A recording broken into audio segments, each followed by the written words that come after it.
모든 걸 가지고 모든 것을 다 행하더라도 사랑이 없으면 아무 유익이 없다.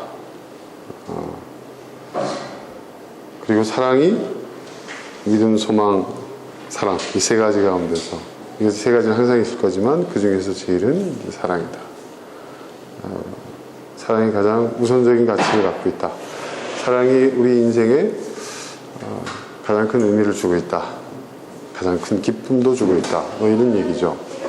제가 언젠가 말씀드렸지만 여러분, 우리가 인생을 정말 보람되게 살 수 있는, 정말 우리가 잘 살 수 있는, 잘 산다는 그 말의 의미가 뭐 단순히 어떤 우리가 부자가 되고 성공한다는 그런 의미가 아니라 우리에게 주어진 삶을 정말 잘 살아낼 수 있는 중요한 조건이 두 가지가 있다고 그랬죠. 이게 이제 제가 말씀드린 게 의미와 재미다. 네. 의미 있는 것과 재미있는 것, 이 두 가지가 조화를 이루고 일치하는 삶을 사는 사람이 잘 사는 사람이다. 뭐 이런 말씀을 드린 적이 있어요. 근데 그 의미와 재미를 주는 가장 큰 것이 저는 사랑이라고 생각해요. 그렇죠? 여러분 사랑하면, 그렇죠? 그 두 가지가 동시에 해결돼요. 그런 경험들 아마 여러분 다 해보셨을 거예요. 그죠? 그러니까 아이를 육아하는 것도 정말 힘든 일입니다. 얼마나 힘든 일입니까? 하지만 그 아이를 사랑하기 때문에 그 육아의 그 의미, 그 육아가 주는 스트레스와 짐도 크지만은 그 의미와 또 나아가 재미도 느끼게 되는 것이죠. 그래서 이 사랑은요, 제가 볼 때 의미와 재미를 동시에 느끼게 하는 굉장히 큰, 우리에게는 정말 큰 축복과도 같은 것이 아닌가라는 생각이 들어요. 그래서 사랑이 없으면 아무것도 아니다라는 그 말이 맞아요. 네. 아무 유익이 없다. 아무 의미가 없다. 네. 근데 사랑이 있으면 의미도 생기고 또 사랑하는 그 기쁨, 그 즐거움, 재미도 생기는 거예요. 그 의미와 재미가 일치하는 것이죠. 그러니까 여러분 사랑 많이 하시고 사랑을 많이 나누시고 그렇게 사시길 바랍니다. 오늘 제가 이 고린도전서 13장의 말씀, 우리가 잘 알고 있는 말씀이죠. 본문을 읽었고 함께 나눴고, 그리고 이제 신약 성경이 쓰여진 히라버, 그리스어에서 사랑을 뜻하는 이 세 가지 단어가 의미하는 바를 좀 살펴보려고 합니다. 사실은 우리가 사랑이라고 표현했을 때 세 가지의 종류의 사랑이 있는 게 아니라 그 사랑 안에 이 세 가지의 요소가 다 있는 거예요, 사실은. 사랑이라는 말은 아가페가 따로 있고 필리아가 따로 있고 에로스가 따로 있는 게 아니라 사실은 사랑이라는 말 안에 이 세 가지 요소가 다 있는 겁니다. 에로스에 대해서 우리가 많이 들어봤죠. 에로스 하면 우린 육적인 사랑, 육체적인 사랑 이렇게만 생각을 하는데 그거는 파생된 의미고요. 원래 에로스라는 단어가 갖고 있는 의미는 뭐냐면 이런 의미예요. 에로스라는 의미는 뭐냐면 눈에 보이는 것을 사랑하는 거예요. 근데 이게 부정적인 의미가 아니에요. 그건 뭐냐면 어떤 의미에서 눈에 보이는 것을 사랑한다는 것은 눈에 보이고 느껴질 수 있는 것, 그리고 내가 경험할 수 있는 것, 그런 것을 사랑하는 거예요. 이 말이 원래 의미는 뭐냐면 내가 사랑하는 대상이 가진 매력, 내가 사랑하는 대상이 갖고 있는 어떤 가치를 굉장히 강조하는 의미인 거예요. 무슨 말인지 아시겠습니까? 그러니까 내가 누군가를 사랑하고 무언가를 사랑할 때 그 사랑을 내가 사랑하게 되는 어떤 그 이유, 그걸 강조하는 거예요. 그것을 강조하다 보니까 굉장히 그 아름다움을 찬미하게 되고 뭐 그렇죠. 그리고 이제 그 어떤 그러다 보니까 눈에 보여지는 것들을 강조하게 되고, 그러다 보니까 이제 그것이 어떤 육적인 것, 어떤 조건적인 것, 어떤 이런 쪽으로 의미가 파생되기는 했습니다만 원래의 의미는 굉장히 그 본질적인, 사랑의 아주 중요한 본질적인 한 가지 요소를 우리에게 일깨워주고 있는 거예요. 그러니까 꼭 이런 거예요. 내가 이 사람이 너무 아름답기 때문에 내가 이 사람을 사랑한다. 에로스는 그것만 해당되는 게 아니라 이런 면도 있는 거예요. 이 사람이 지금 장애인이에요. 장애인이기 때문에 내가 장애인에 대한 어떤 그러한 애정이 있는 거예요. 그들을 돌보고 싶고 그들을 섬기고 싶은 그런 마음이 있는 거예요. 이것도 에로스예요. 이해되세요, 여러분? 네.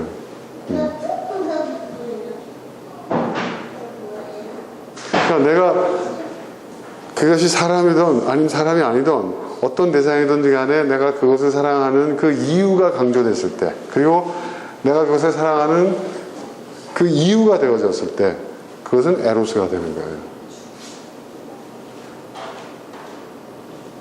여러분 이해되시죠? 그러니까 에로스가 우리가 생각하는 것처럼 이렇게 막 그 어떤 성적이고 뭐 어떤 이런 쪽의 것만을 의미하는 게 아니라는 거예요, 사실은. 근데 그런 의미로 전용이 돼버려서, 그런 의미가 파생되어진 그 의미가 그게 너무 강조가 되다 보니까 우리가 에로스를 굉장히 부정적으로 평가하는데 사실은 그렇지 않은 거예요. 그래서 여러분 영화를 보면, 만화 영화 같은 데 보면 여러분 에로스가 날개 달린 화살을 들고 다니는 천사처럼 나와요. 큐비트. 예. 그게 에로스거든요, 사실은. 근데 화살을 쏘고 그 화살을 맞은 사람은 어떻게 돼요? 자기가 눈에 보인 것을 사랑하게 돼요. 그죠? 그게 이제 에로스의 가장 근본적이고 본질적인 의미에서 파생된 하나의 어떤 우화적 표현이죠. 그러니까 내가 그것을 사랑하게 된 이유예요. 그러니까 이것은 굉장히 광의의 큰 의미, 그러니까 넓은 의미를 갖고 있는 것이죠. 그러니까 여러분 사랑에는 내가 그것을 사랑하게 된 이유가 있어야 돼요. 그러니까 보여지는 것을 사랑하는 거. 그러니까 내가 보는 거예요. 남들이 보는 게 아니에요. 그죠? 남들이 보고 이거 좋다고, 이 사람 괜찮다고, 이런 신앙이 너의 인생에 도움이 된다고, 이런 종교가 좋다고 아무리 얘기해봐도요, 내가 보기에 좋아야 돼요. 그게 사랑의 굉장히 중요한 이유인 거예요. 그죠? 그런데 이 시대는 제가 볼 때 그런 그 사랑의 뭐라고 할까요? 주체성? 여러분, 주체성이 다른 말로 표현하면은 주관이기도 하죠. 주관성이죠. 근데 우리는 너무 어떤 이 주체성을 잃어가고 있는 게 아닌가, 사랑에 대한. 그러니까 왜 내가 그것에 열광하며 내가 왜 그것을 좋아하고 내가 왜 그것을 귀하게 여기는지에 대한 분명한 이유를 못 대요, 사람들이. 그렇지 않습니까? 여러분 가만 보세요. 우리 청소년들 막 누구야 아이돌들한테 막 이렇게 열광하는데 얘기 들어보세요. 모험다방 같은 얘기만 계속 나와요. 그렇죠? 어떤 주체성이나 주관성이라는 게 없어요. 내가 왜 그 사람을 좋아하는지, 그 팀을 좋아하는지. 언론이 이야기하고 있는 것들을 그냥 떠들어요. 주입되어진 거거든요, 사실은. 그죠? 굉장히 매력적으로 포장되어져 있고. 그건 사랑이 아니에요. 그것은 욕망이죠. 에로스가 물론 욕망에 가장 근접해 있다고 얘기는 하지만, 에로스는 욕망 그 자체를 얘기하는 건 아니에요. 그러니까 우린 주입되어진 것들을 추구할 때가 정말 많아요. 주입되어진 것을 우리가 정말 사랑하는 것처럼 착각할 때가 많아요. 그렇지 않다는 거죠. 내가 정말 좋아하는 사람을 만나야 되고, 내가 정말 좋아하는 사람을 나중에 망하더라도 그죠? 예? 지인지조 제가 말씀드린 적 있죠? 그렇게 되더라도 지인지조가 무슨 말의 약자인지 기억나세요? 네? 지인생 지가 네, 맞아요. 그렇게 되더라도 내가 좋아야 되는 거예요. 근데 그래도 그런 결과가 나오더라도, 망한 결과가 나오더라도 내가 선택한 거니까, 망할 땐 망하더라도 이럴 줄 몰라서 이렇게 얘기하더라도 사랑은 그런 거예요.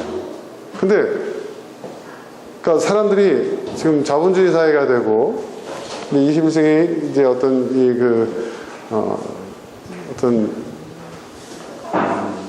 이런 어떤 현대화 아주 극도로 이렇게 여러 가지 어떤 그런 물질적 가치가 발달된 사회에서 사람들은 실패를 두려워해요. 그래서 실패를 하지 않는 게 성공이라고 생각하기 때문에 자기가 자기의 본능, 자기의 생각, 자기의 느낌을 따르기보다는 검증되어진 것을 따라보기로 해요. 그러다 보니까 평이한 삶을 살 수 있을지 모르겠지만은 뭐예요? 아, 내가 지금 살아있구나. 의미와 재미를 느끼고 있구나. 이런 거를 경험해보지 못하는 거죠. 그러니까 저는 진정한 의미에서 이 시대의 사람들이 에로스를 잃는 것 같아요. 제가 볼 때는. 네. 진정한 의미에서의 에로스를 잃어버리는 것 같아요.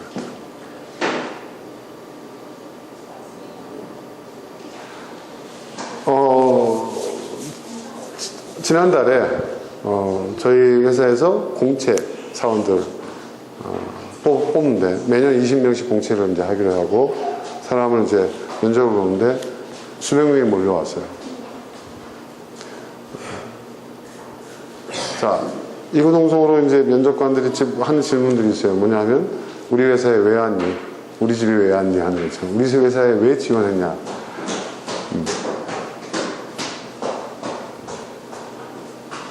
뭐 거창하게 얘기하지만 그 얘기 속에 들어있는 답은 저거예요. 취직해야 되니까.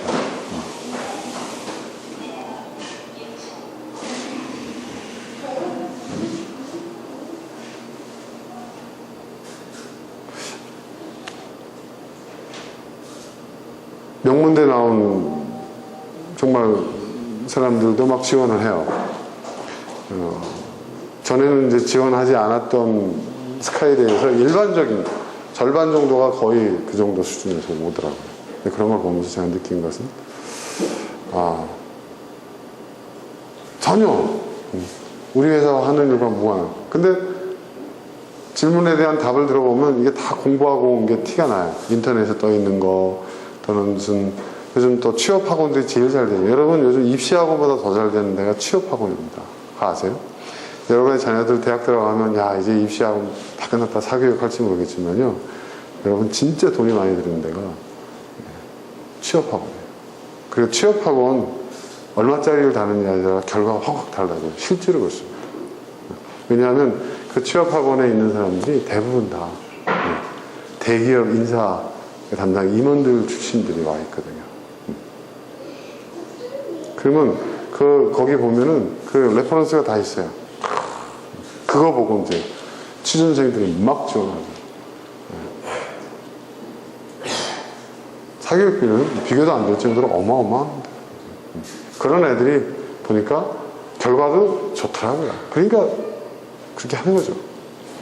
자, 제가 지금 얘기하고자 하는 게 그거예요. 그러니까 내가 직업을, 물론 요즘 직업이 평생 직업은 없다 하지만 내가 사회에 첫 발을 딱 내딛고 내가 뭔가 어떤 사회인으로서 이제 내 나름대로의 인생을 시작하는 데 있어서 내가 어떤 직업을 가져야 되겠다. 내가 하는 일에 대해서 내가 어떤 재미와 의미를 내가 느껴야 되겠다. 또 그걸 느끼기 위해서 내가 어느 직종에 가야 되겠다. 무슨 일을, 이런 것들이 있어야 되는데 그게 아니라 모든 것이 우리가 원하는 모험다반에 맞춰져 있다는 것이죠. 내가 볼 때 누군가 우리가 생각하고 있는 인재상에 대한 정보를 유출시킨 것 같아요. 정확하게 그 답을 하더라고요. 그렇게 아무리 정확하려고 해도 그렇게 정확할 수가 없고, 그리고 전체 지원생들 중에서 한 10% 정도가 그걸 딱딱 집어내더라고요. 그러니까 그 사람들이 어느 학원 출신들이거나 어느 헤드헌터 쪽에서 이제 작업하고 있는 사람들이 아닐까, 막 이런 의심마저 들 정도로. 근데 그것만 그런 게 아니에요. 취준생들에게 입시에 관련된 것만 그런 게 아니라 우리가 인생을 그렇게 살고 있어요. 우리가 직업의 문제에 대해서 우리 이제 생계, 경제적인 것 이런 것으로만 우리가 접근을 해요. 그렇지 않습니까, 여러분? 이제는.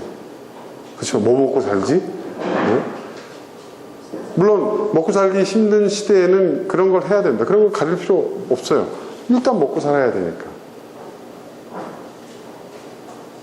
근데 제가 볼 때는 대한민국 사회가 힘들고 어려워도요, 무언가 자기가 열심히 하면요, 먹고는 살아요. 제가 볼 땐 그렇습니다. 네. 왜냐하면 지금 저희 계약직 직원들 쓰고 있거든요, 저희가. 근데 계약직 직원이 신입사원보다 더 나아요. 이것저것 다 따져보면.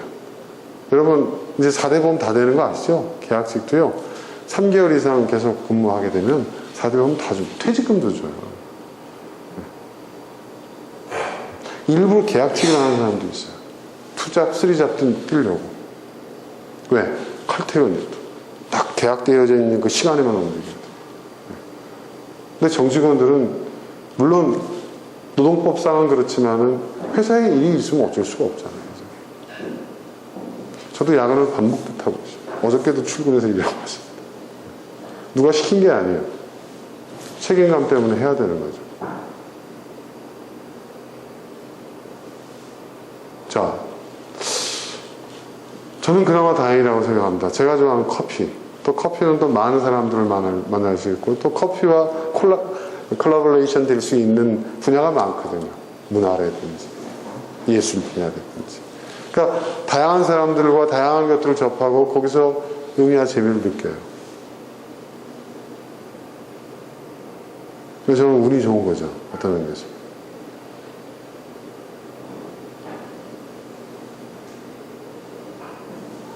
제가 우리 딸 경은이한테 넌 어디 가고 싶냐? 내가 물어보면 제가 기대하는 게 있거든요. 우리 딸은 이렇게 얘기했으면 좋겠는데 했는데 그래도 첫 직장인데 뭐 하면서 이제 따집니다. 뭐 연봉은 얼마 이상 돼야 되고 꿈도 야무져요. 네. 내가 볼 때 그런 회사가 있고 그런 회사가 우리 딸을 뽑으면 그 회사는 제가 볼 때는 천국에 있는 회사가 아닐까.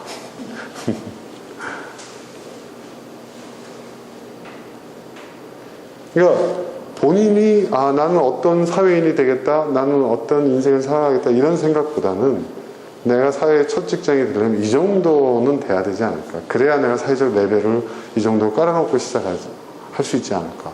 첫 직장이 잘못되면 첫 단추가 잘못 끼워지는 것이고 그렇게 되면 나는 뭐 그런 얘기를 이제 지도하고 엄마를 통해서 듣게 되면은 한편으로 참 속도 상해요. 그게 현실이긴 하지만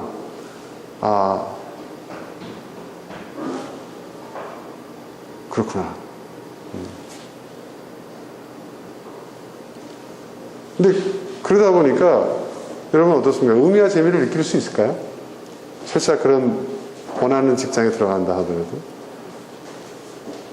전 이직률이 높은 이유가 딴 데 있는 거라고 생각되지 않습니다. 의미와 재미를 못 느끼는 거예요.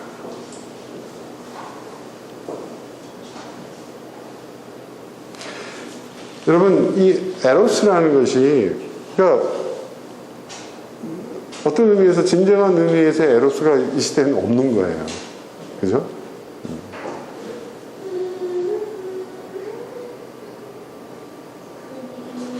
내가 이야기할 수 없어요. 내가 뭐를 사랑한다고 이야기할 수조차도 없어요, 지금. 그리고 그 사랑하는 것, 그 사랑도 뭐냐면 이런 것들을 사랑해야 된다는 거. 부와 명예와 성공과 출세, 좋은 조건의 배우자, 그리고 사회적으로 어떤 그 수준, 어느 정도의 그 사회적 어떤 수준이 될 수 있는 그런 직장들, 내가 스스로 그것에 대한 매력을 느끼고 가치를 느끼고 의미를 느끼고 그래서 내가 그것을 선택하는 것이 아니라 뭐예요? 주입되어지는 거죠. 주입되어지는 거죠. 그러니까 내가 사랑한다고 착각하는 거예요. 그건 사랑이 아니에요. 그건 진짜 욕망이죠. 욕망이 이식된 거죠. 나에게 욕망이 주입된 거죠. 자본주의적 가치가 나를 선회한 것이죠. 저는 진정한 의미에서의 에로스를 우리는 회복해야 되지 않을까.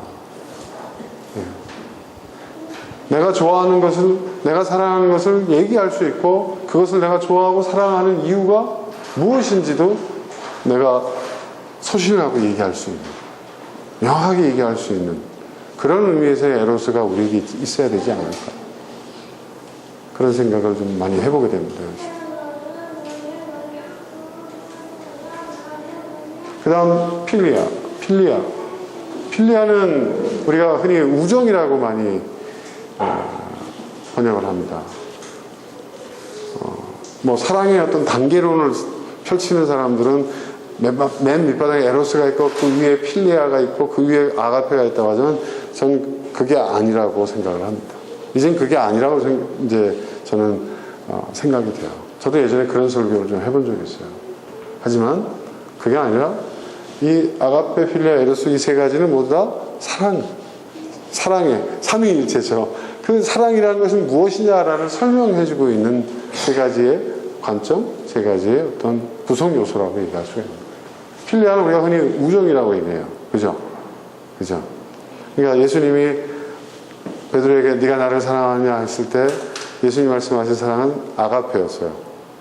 그런데 베드로는 뭐죠? 필리아라고 얘기했어요. 굉장히 중요한 의미가 있어요, 거기에.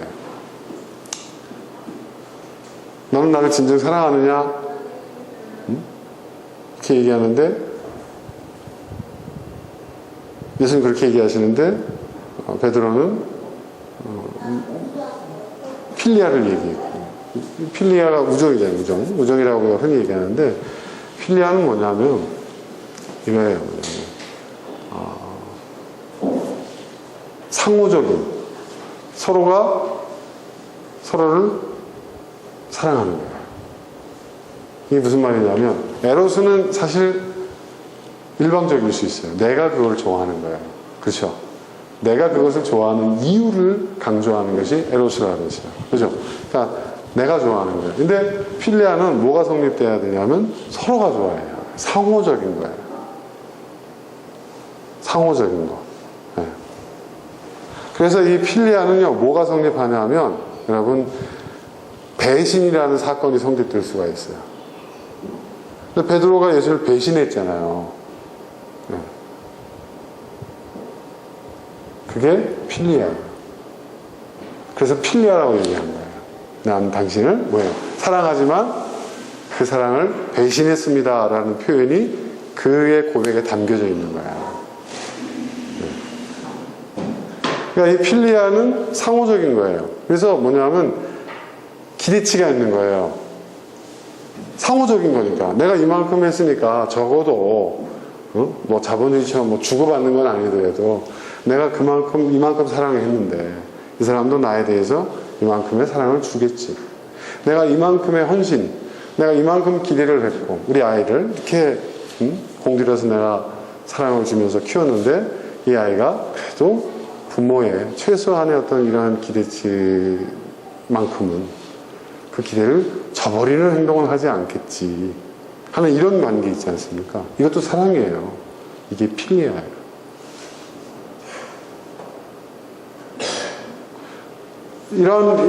또 이런 관점에서 보면요, 여러분 기복신앙도요, 네, 필리아예요. 그죠? 내가 이렇게 신앙생활 열심히 하면 하나님이 나에게 복 주시겠지. 그러니까 주고받는 관계예요. 이거는 상호적인 관계죠. 그리고 어떤 신뢰가 바탕이 돼야 되는 관계인 거예요. 그러니까 이 필리아는 우리에게 그러한 어떤 사랑을 이야기하고 있는 겁니다. 그렇기 때문에 이건 동시에 어떤 의미에서는 에로스는 여러분 깨질 일이 없어요. 에로스는 진정한 의미에서 깨질 의미가 없어요. 아까 제가 말씀드린 왜? 내가 좋아하는 것이고 내가 그것을 좋아하는 이유니까 바뀔 수는 있어요.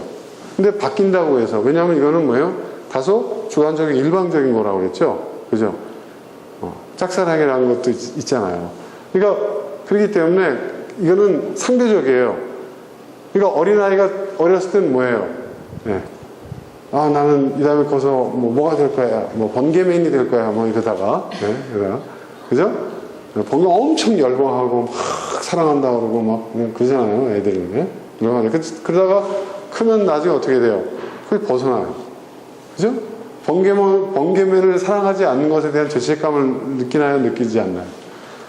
저는 느끼지 않죠. 이게 에로스예요, 여러분. 네, 이게 에로스거든요.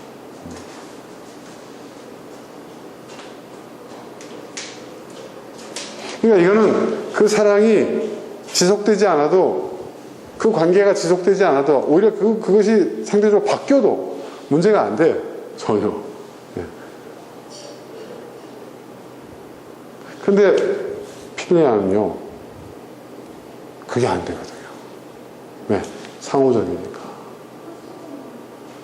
그 관계가 변하거나 그 관계가 예전과 같지 않다거나 그 관계가 더 발전하지 못하고 나중에 갈등이 생기고 깨지게 된다면 이건 어마어마한 상처를 우리에게 남겨줍니다.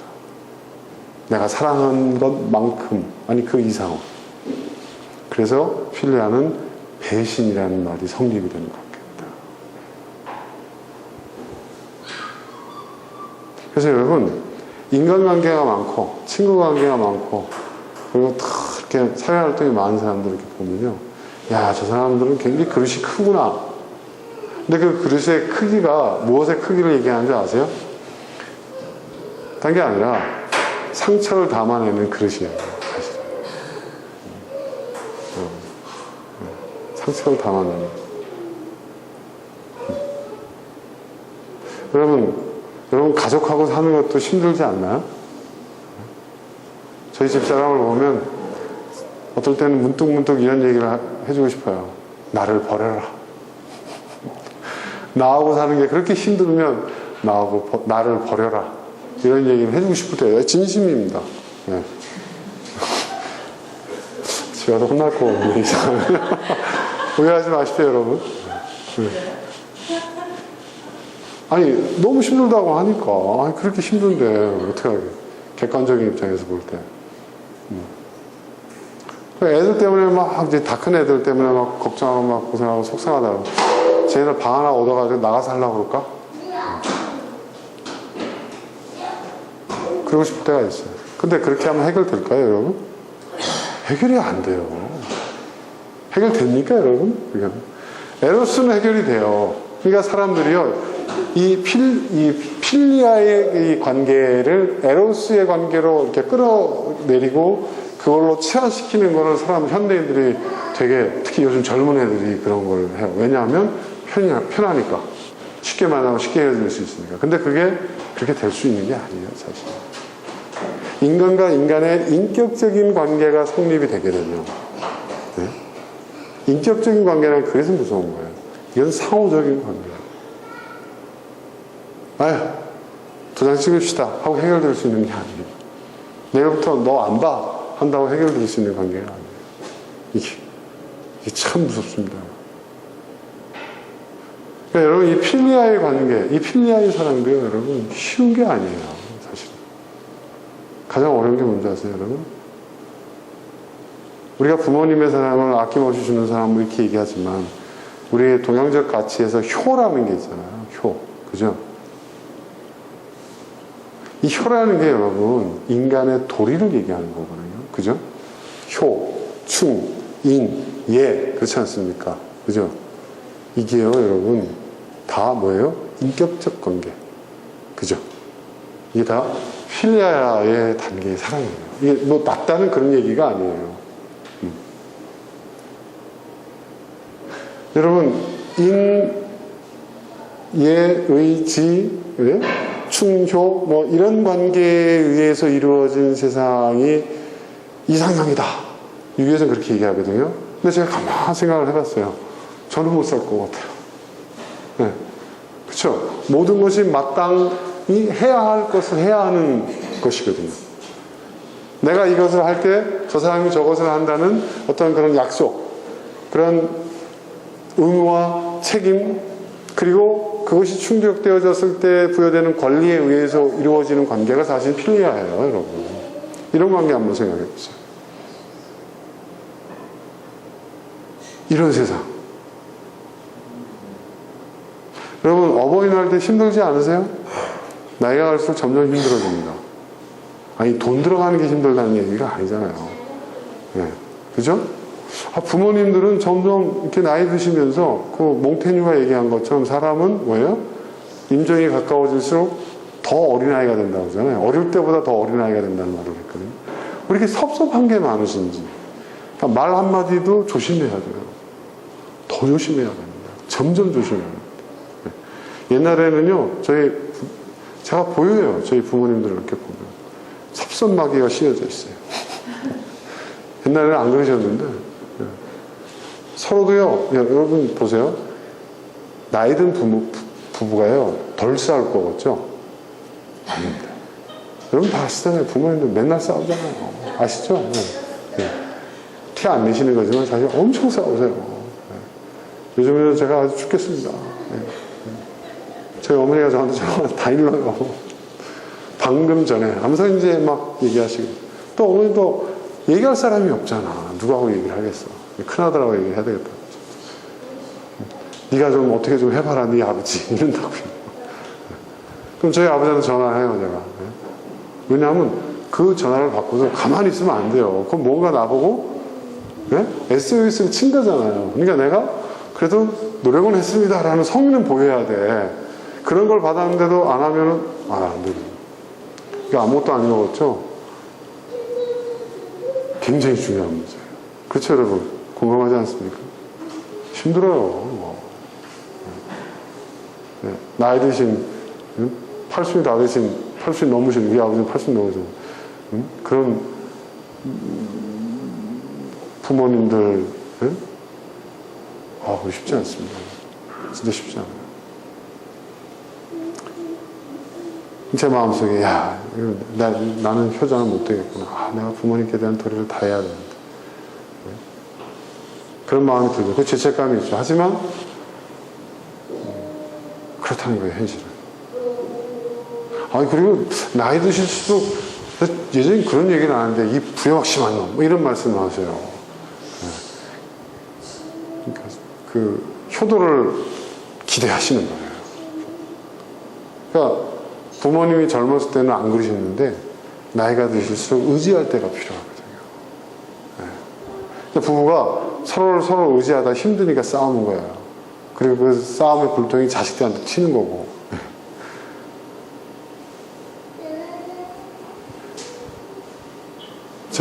제 친구가 그 부모님이 나이가 많으시거든요. 이 친구가 막내여가지고 지금 부모님이 90이 넘으셨어요.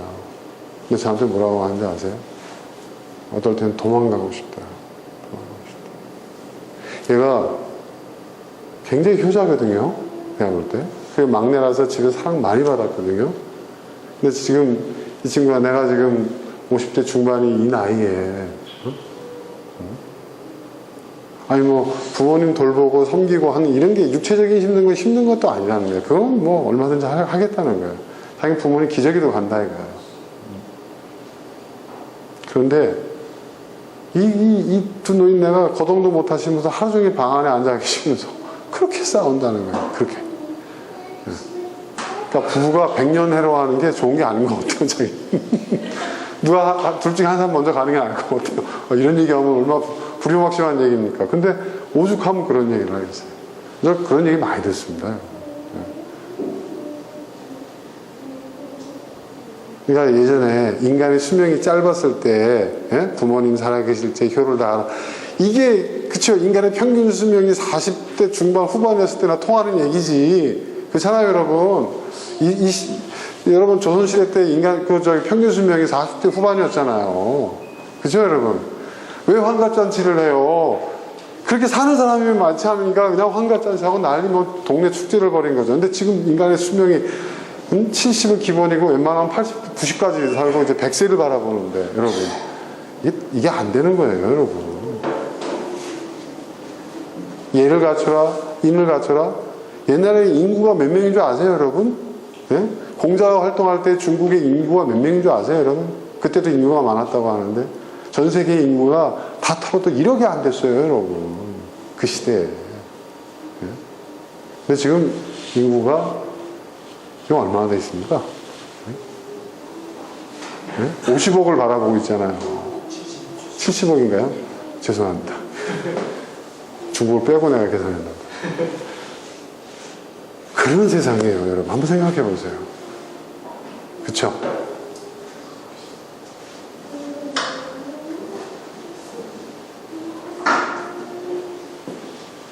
여러분, 관계, 인격적인 관계를 중시하는, 신뢰의 관계를 중시하는 필리아, 좋죠. 그렇게 되면. 근데 그거를 유지시키는 것이 이렇게 쉬운 일이 아닙니다. 그리고 이 관계는요, 상호적이기 때문에 어떻게 돼요? 일방적인 것은 제가 아까 말씀드렸죠. 내가 관두면 그만이야. 그죠? 에로스는. 근데 이 필리아는요, 내가 관들고 싶어도 관들 수가 없어요. 그리고 이것은 상호간에서 큰 상처를 주고받을 수 있어요. 어떤 의미에서 에로스보다 더 큰 재미와 의미를 줄 수 있는 관계이긴 하지만 에로스하고는 비교도 안 되는 갈등과 상처를 줄 수 있는 관계라는 거죠. 그렇게 굉장히 힘든 거예요. 배신이라는 단어가 성립할 수 있는, 상처라는 단어가 성립할 수 있는 사람이죠. 우리 이 한국적인 가치로 따지자면 배은망덕, 의리가 없는 사람, 뭐 그런 거 있잖아요. 신의가 없는 사람. 그게 이게 되는 거예요. 그러니까 이 사람은요, 여러분, 굉장히 힘듭니다. 쉬운 게 아니에요, 여러분. 이 사람은. 필리아의 단계로 가야 여러분, 수많은 가족 관계, 친구 관계, 인간 관계, 다 이 필리아죠. 사실 여러분, 직장에서의 관계도 이 필리아예요. 직원과 고객의 관계. 요즘 우리 재단의 복지사들이 제일 힘들어하는 게 뭔지 아세요, 여러분? 예전에는요, 본인은 뭐예요? 사회복지사지만은 장애인을 돌보고 섬기고, 어떤 의미에서 봉사직에 가까운 그런 전문 봉사직이라고 생각을 하는데 요즘 그 용어 자체가 없어지고 있어요, 사회복지에서. 여기는 뭐라고 생각하세요? 장애우들은 클라이언트라고 얘기해요. 못 쓰게 해요, 장애인이라는 용어를. 클라이언트. 그럼 자기는 뭐예요? 그 클라이언트 서비스를 제공하는.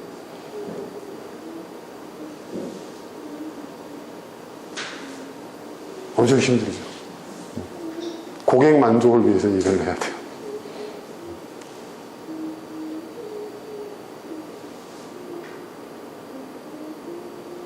여러분, 우리가 왜 아가페의 관계를 나가야 되는지 아십니까? 아가페가 힘든 거겠죠. 조건 없는 사람, 무조건적인 사람.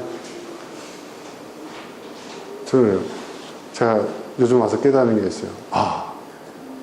아가페의 사랑을 해야 되겠구나. 내가 살려면. 이해되세요, 여러분? 공감이 되세요? 아가페는 여러분, 배신이라는 단어가 성립되지 않아요. 상처라는 관계가 성립되지 않아요. 왜? 아무것도 기대하지 않는. 기대하지 않는 거예요. 그런 게 어디 있어요? 내가 이만큼 하면 그만큼의 어떤 기대가 있죠. 내가 이만큼 저 사람 저만큼, 내가 이만큼 하면은 상호적인, 아니에요. 그래서 아가페도 일방적인 거예요. 그런 의미에서 아가페하고 에로스하고 공통점이 좀 있어. 그런 면에서. 조건이 안 붙어요. 조건이 없어요. 그래서 아가페의 사랑은 사람들이 헌신이라고 해요. 많은 사람들이 헌신하면, 난 그거 못해. 헌신? 근데 이 아가페의 사랑이 사실 헌신이에요. 그러니까 집사람이 이 인간이 언제나 사람이 될까 하고 저걸 이렇게 하면 평강공처럼 하면 바보 온달이 나중에 그 똑똑한 장군이 되듯이 나라를 구하는 장군이 되듯이 그런 날이 오겠지 하고 그게 아니야. 그건 필요하죠. 그게 아니죠. 그래, 내가 이 사람한테 내가 봉사한다고 생각하자. 내가 이 땅에서 좋은 일 한다고 생각하자. 천국에 상급을 쌓는다고 생각하자. 그렇게 생각하면 된다는 거예요. 우리 집사람이 그랬다는 얘기는 아닙니다. 네. 전혀 아닙니다. 하나의 예를 들기 위해서. 사모님 맞죠? 대답을 살짝 지금 빈정상했어요. 얼굴 보니까. 그렇다는 거예요, 여러분. 네. 그러니까 예를 든 거죠. 내가 나쁜 예를 누구를 들을 수 있겠어요? 나를 들어야지. 안 그래요? 자, 여러분. 당황해서 말이 안 나오네. 자, 여러분, 이 아가페의 사랑이란 그런 거예요. 이해되셨어요? 그러니까, 우리는 이 아가페의 사랑이 되게 어마어마하고, 저도 그랬어요. 내가 이거 감당할 수 있을까? 나 같은 사람이. 그게 아니라는 거예요. 반대급부로 생각하지 말라는 거예요. 내가 이렇게 함으로써 어떤 변화, 어떤 그런 기대하지 말라는 거예요. 여러분들이 자식 때문에 속상해하는 대부분이 다 이것 때문 아닙니까? 배우자 때문에 속상하게 대부분 다 이것 때문에 그런 거 아니에요? 형제들, 친지들, 부모님과의 관계에서 힘들어하는 게 다 이것 때문 아니에요? 그러지 말자는 거예요. 어떤 의미에서 보면요, 저는 원초적인 이 에로스의 사랑으로 돌아가야 된다고 봐요. 아까 얘기했죠. 내가 왜? 그 사람을, 그 대상을, 그것을 사랑하는 이유. 그 이유를 재발견하는 거예요.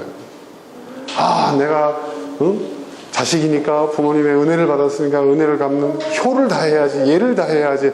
이렇게 하면서 부모님을 대하면 힘들다는 거예요, 여러분. 그리고 내가 못한 것들만 자꾸 생각을 나게 되고, 또 그게 하나의 어떤 책임과 의무로 강조되고 지어지고 그런 관계가 된다는 거죠. 그렇죠? 그리고 또 그렇게 하면 부모님은 또 계속 그걸 기대하는 거예요. 너 전에 했잖아. 응? 왜 근데 안 해? 지난번에 왔잖아. 근데 이번엔 왜 안 와? 지난번에 며느리하게 와서 했잖아. 근데 이번엔 또 왜 안 해? 이렇게 된다니까요, 여러분. 그러지 말고 그냥 우리 부모님을 딱 있는 그대로 보자 이거죠. 어떻게 보면 우리가 한 번도 그 시도 안 했을지도 몰라요. 부모님은 부모님이라고 생각을 했기 때문에. 근데 내가 부모님을 좋아할 수 있는 이유들을 한번 찾아보자 이거죠.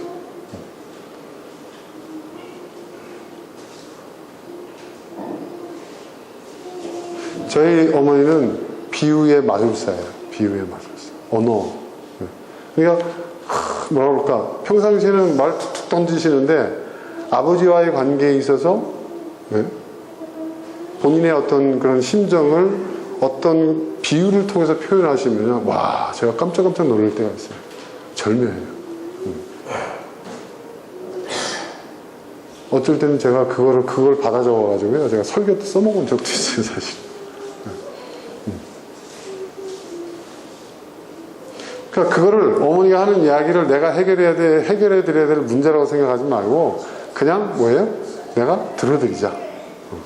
재밌는 이야기를 듣는 것처럼. 어머니 섭섭하실지 모르겠지만 그렇게 대하는 거예요. 그러다 보니까 나중에 어머니 대화를 할 때 맨날 아버지하고 뭐 다툰 얘기 하다가 요즘은 대화의 주제를 제가 슬슬 바꿔요. 어머니, 제가 질문을 해요. 전에는 어머니 하는 말만 들었는데 일단 저한테 전화하신 요건 끝내면 제가 질문을 해요. 오늘 뭐 하셨어요? 오늘 잠실 새마을시장 갔는데 그러니까 뭐 그렇잖아요. 그 시당 사람들이 할머니가 뭘 이렇게 고구마 쭈거리를 이렇게 왔는데 그 할머니랑 마주 앉아가지고 그거 베끼면서 얘기하다가 그 할머니가 알고 봤더니 그렇게 뭐 밭농사를 쳐가지고 자식을 어떻게 했고 어떻게 했는데 며느리 못된 게 들어와가지고 말이야 무슨 아무 상관도 없는 얘기잖아요, 그죠? 저는 그 순간에 세상이 이렇게 돌아가고 있구나. 아이고 그렇게 아픈 사연을 갖고 계신 분도 있구나. 그래, 이것이 우리가 살고 있는 진짜 인생이지. 뭐 이러면서 듣는 거예요. 듣는 거예요. 그리고 맞장구도 쳐드리고. 그렇게 한 1시간 정도 딱 들으시면 힘드셔. 또 뭐 주무실 시간이 돼. 야, 됐다. 잠이 잔뜩 오셔가지고 저는 딱 자시는 거예요. 주무시는 거예요. 또 그런 어머니가 또 귀엽기도 하고 그런 마음을 먹으니까 편해지더라고요. 네. 내가 뭘 해결해야 되나, 내가 뭘 어떻게, 이런 생각으로 또 자유로워지는 거예요. 그리고 부모님, 어머니, 아버님 잘해드려야 되겠다는 생각이 드는 거예요. 어릴 때는 우리 아버지 참 어려워. 그렇게 큰 사람으로 보였지만 이제는 지금 힘없는 저는 노인이 되셨구나.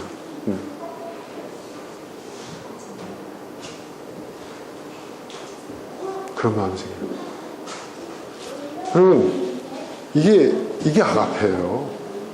딴 게 아가페가 아닙니다. 거창하게 신적인 사람, 예수님의 십자가에서 그럴 수 있어요. 그것도 같은 맥락이라고 봅니다. 그냥 일방적으로 사랑하기로 작정하신 거잖아요, 그죠? 용서하기로 하신 거잖아요, 그죠? 어떤 조건과 단서를 붙이는 게 아니잖아요. 우리의 은혜로 구원받았다는 게 그거 아닙니까, 여러분? 은혜로 구원받았다는 게 뭐야? 공짜로 구원받았다는 거예요. 그죠, 여러분? 우리가 남들보다 더 나아서, 더 착하게 살고, 더 도덕적이고, 더 윤리적이고, 뭔가 이렇게, 그럴 만한 이유가 있어서 사랑하시는 게 아니라는 거예요. 그죠? 그게 은혜로 사랑한다는 거 아니에요? 그게 아가페 사랑 아니에요? 저는 그것이 예전엔 굉장히 대단하고 엄청난 거라고 생각을 했는데 요즘 와서 보니까 그게 아니더라는 거예요. 그게 나를 살리는 길이에요. 그게 우리를 살리는 길이에요. 상처받지 않은 사랑이 가능한 거예요. 여러분, 교회에서 많은 사람들이요, 서로 상처받아가지고 시험 들어서 교회 떠나요. 그죠? 그죠? 교인들끼리, 장로들끼리, 목사, 하고 또 성도하고 서로 그렇잖아요. 그 시험에 든다는 것이 이거예요. 상처받는 거 아니에요, 이거. 그죠? 쉽네요. 그 아가페로 가면 되는 거예요. 그렇지. 우리가 교회, 우리가 다 천사가 아니지. 세상에서는 다 악마같이 살다가, 아기들처럼 살다가, 일주일에 한 번 교회 와가지고 저렇게 천사 신용을 하는 건데, 그렇지 뭐. 야, 저게 목사야? 이러잖아. 야, 저 양반 참, 목사 되지 않고 사회 나갔으면 사기꾼 됐을 거야. 하나님 참 대단하시지. 저런 인간을 목사가 만드시고.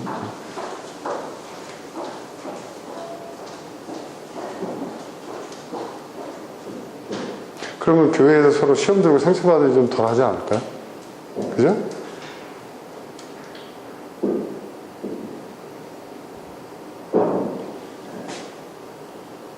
저는 우리가 사랑하되 이 세 가지를 다 갖춰야 된다고 생각합니다.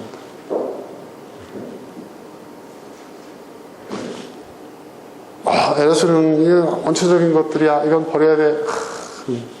필리아, 이것도 좋긴 하지만 이것도 배신이 성립되는 뭐 인간적인 어떤 우정이 다른 이유가 있는 그런 사랑이야. 이 단계를 봐서 우리는 아가페로 가야 돼. 그렇게 얘기하지만 사실은 여러분 그렇지 않다는 거예요. 이 세 가지가 다 동시에 이루어지는 것이죠. 근데 우리가 갖고 있는 우리의 그 사랑에 있어서 이 아가페가 점점 아가페적인 요소들이 점점 많아져야 된다는 거예요. 그래야 여러분 우리가 살 수가 있어요. 그래야 우리가 우리 자신을 지킬 수가 있어요. 절대 개선되지 않습니다. 제가 우리 딸, 우리 아들한테요 계속 얘기하는 게 있어요. 지 엄마도 이거 해라, 이거 고쳐라. 고쳐질 것 같아요? 절대 안 고쳐집니다. 저희 직원이 일을 하는데요, 저희 지금 참 다른 건 다 잘하는데 항상 이 직원 프레젠테이션 준비할 때마다 같은 실수를 2년 동안 계속 반복해요. 네. 제가 여러 번 지적을 했어요. 근데 못해요. 그게 개선되지 않아요. 그러니까 뭐냐면 계속 잊어먹는 거예요.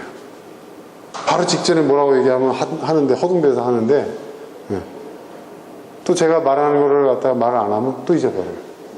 그러니까 막 스트레스를 받는 거예요, 막. 네. 그래서 제가 어떻게 했겠어요? 스트레스 받지 말자. 야, 이제부터 네가 해. 그 위에 있는 팀장한테 제가, 자네가 해. 그랬더니 제가요, 그래, 자네가 해. 그거 제가 할 일이 아닌데요. 너 계속 스트레스 받고 싶으면 그거 알아서 하고. 그랬더니 제가 하겠습니다. 이제 이렇게 된 거예요.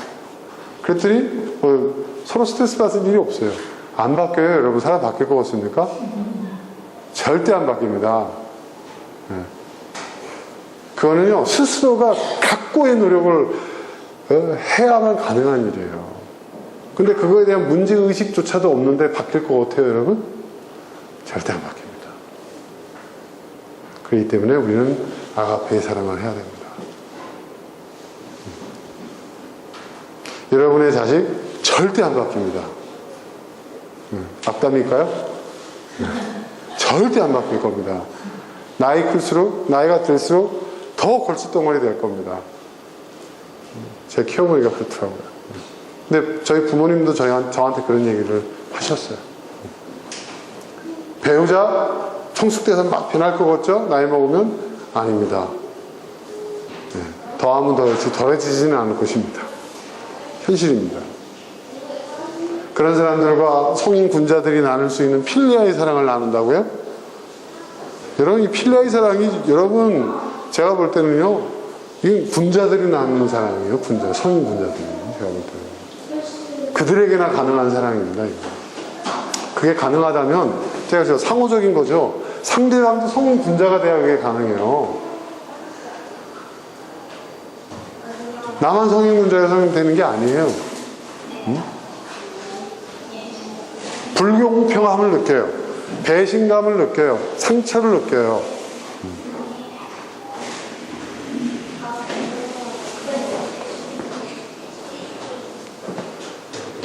유교에서는 그런 것이 이루어지지 않을 때 어떻게 할 것인가? 그걸 놓고 유교가 굉장한 그 학문적인 그 발전을 시켰지만 결론은 제가 볼 때 간단하다고 봅니다. 그거 안 하면 돼요.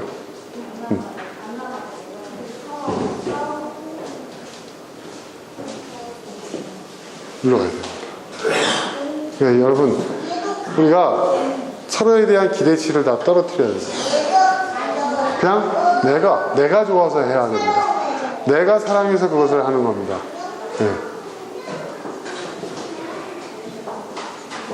그게 저는 아가페라고 생각합니다. 하나님 우리를 왜 사랑하십니까? 라고 물어보는 것만큼 어리석은 질문이 없다고 하잖아요. 그죠? 하나님 우리 사랑하십니까? 감사합니다.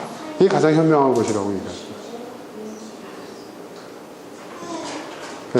여러분도 그렇게 사랑하세요.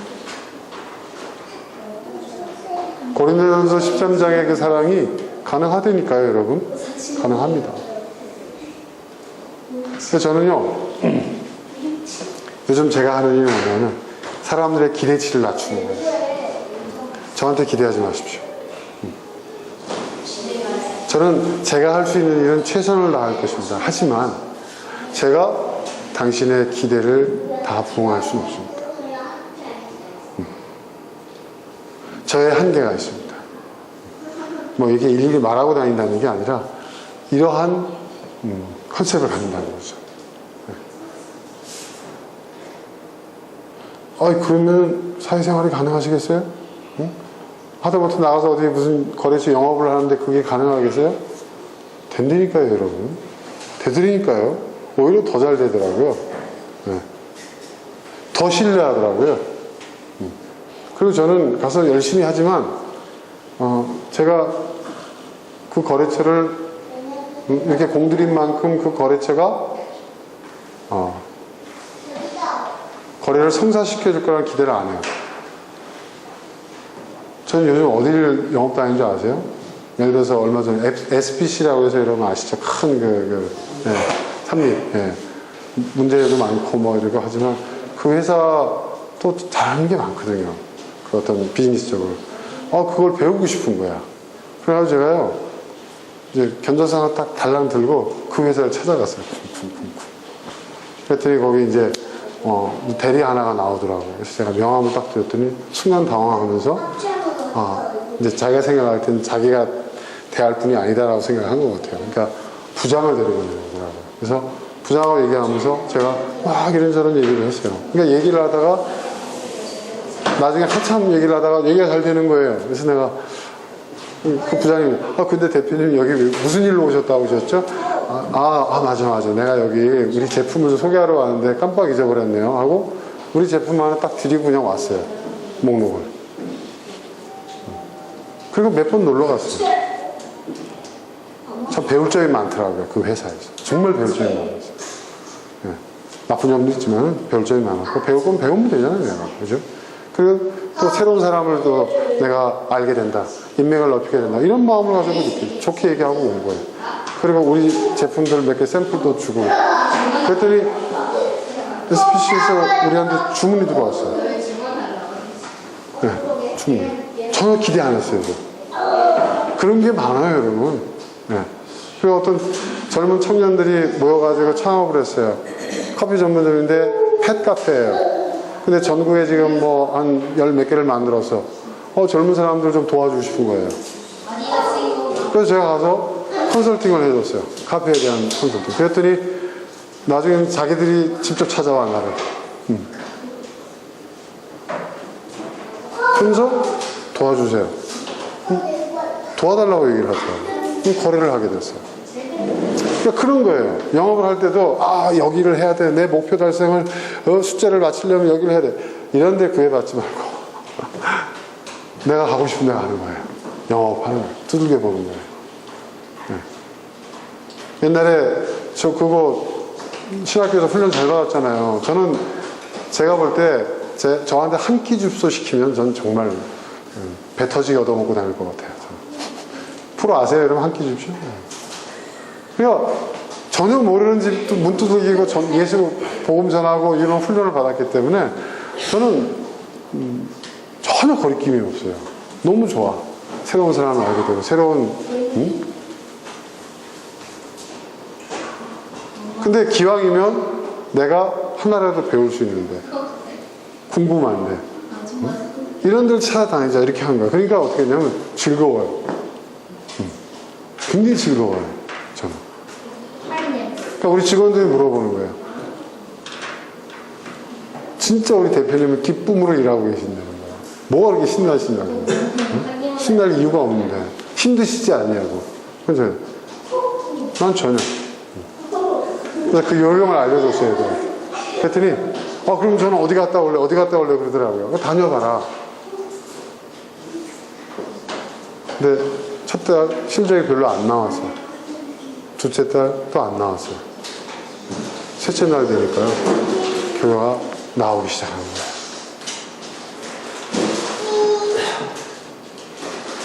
변화가 일어나는 거예요. 저는 이 아가씨라고 생각해요. 일도 내가 사랑해요. 그렇죠, 여러분? 내가 직장인으로서의 책임과 의무를 다해야 돼. 물론 그것도 중요합니다. 근데 그게 전부라면, 그 필리아가 전부라고 한다면 그 직장생활 힘들어도 어떡하겠습니까, 여러분? 그렇지 않아요? 일 자체를 사랑하고 즐겁고 그 일 자체에서 재미와 의미를 느낄 수 있어야 될 거 아니에요. 그죠? 기왕 해야 된다면. 그런 겁니다.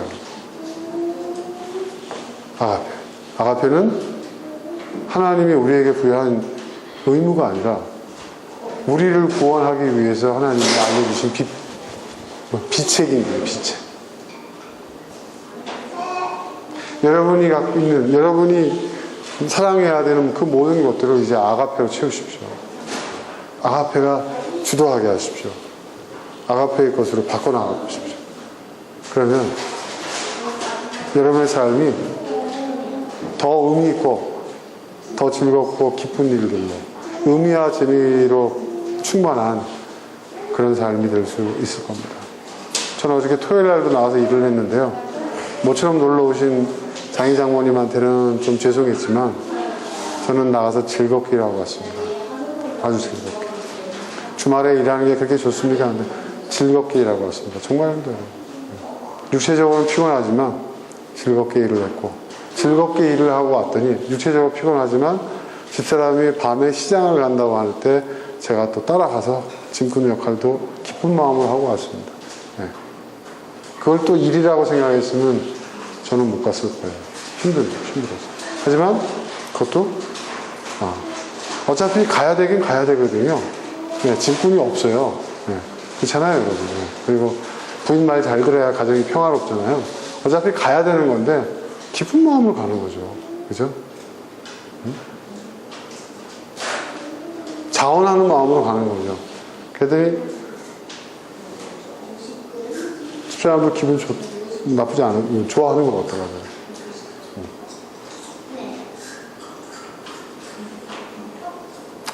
여러분, 그런 노력들, 그런 시도들 해보시기 바랍니다. 그래서 여러분의 일상이 의미와 재미로 충만한 그런 일상이 될 수 있기를 바랍니다. 자, 이 시간 우리 함께 사랑에 대해서 우리가 함께 나누는 말씀들 생각하면서 기도하겠습니다. 함께 기도하겠습니다.